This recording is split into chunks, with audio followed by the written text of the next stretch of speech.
नुवाकोटको धनचोर नुवाकोटको पानी यो गर्बे पानी बनाउँदैछौँ हामीले। यहाँ फुटेछ बाटो खन्ने क्रममा। यो ढिकुरा दिउपुजे भन्दा अप्पलतिर सेसिङ जाने बाटो हो यो।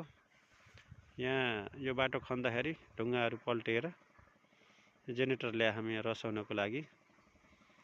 यो हाम्रो खानेपानी हो, गर्बे खानेपानी होइन मुकुन्द दाइ? यो सेङलिङदेखि तलबाट आएको गर्बे खानेपानी हाम्रो। यो नुवाकोट 7 र 8 को मात्रै हो।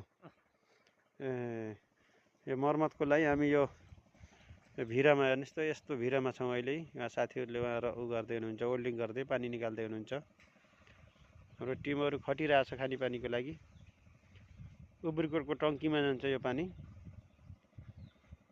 त्यसपछिबाट 7 र 8 लाई सञ्चालन हुन्छ। अरू यो पानी त हाम्रो पर्छ त सदा अहिले पर्छ त पुग्छ।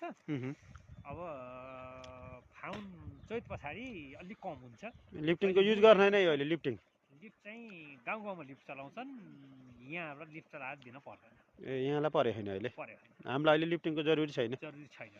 अहिले पानी पनि मिटर जोडिसी त एकदम जति जोडेपछि त धेरै भारू छ, कन्ट्रोल भयो पानी। घरलाई पुग्ने रहेछ। यो मान्छे पहिला नजानेर बगाएर यसको पानीको संरक्षण गर्न नजानेर रहेछ। अहिले मान्छेले आफूलाई आवश्यक भयो भने ठ्याक्क मिटर बन्द गरिदिने, अनि अरूलाई पनि प्रशस्त पुग्यो छ। हिजो नपुगेको पानी अहिले प्रशस्त पुग्यो छ। पानी त अहिले नलका खोल्दा जति बेला नि पानी आइरहेछ भन्ने सुनेको छु कि मैले है। त्यो त धेरै खुसीको कुरो हो। हाम्रो ठाउँमा पानी प्रशस्त हुनु भनेको होइन? हाम्रो ठाउँमा यो पानी प्रशस्त हुनु भनेको त न बस्ती चाहिँ उठ्ने अवस्था थियो। त्यही त नि, बस्ती चाहिँ यहाँको बस्ती चाहिँ नरहने अवस्था थियो। हाम्रो धनचोर नुवाकोटको पानीको बाटो हो यो। यो मुहानबाट डाइरेक्ट यो पाइपहरू आएको छ। यो फलामे पाइप हो।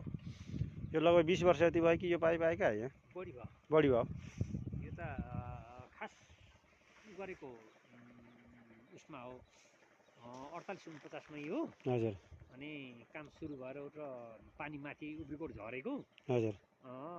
50 देखि त अब गाउँमा सबैलाई दिएर र निरन्तर पानी खाइयो यो पानी हामीले। अब लगभग 32 वर्ष भयो। 32 वर्ष भइसक्यो है।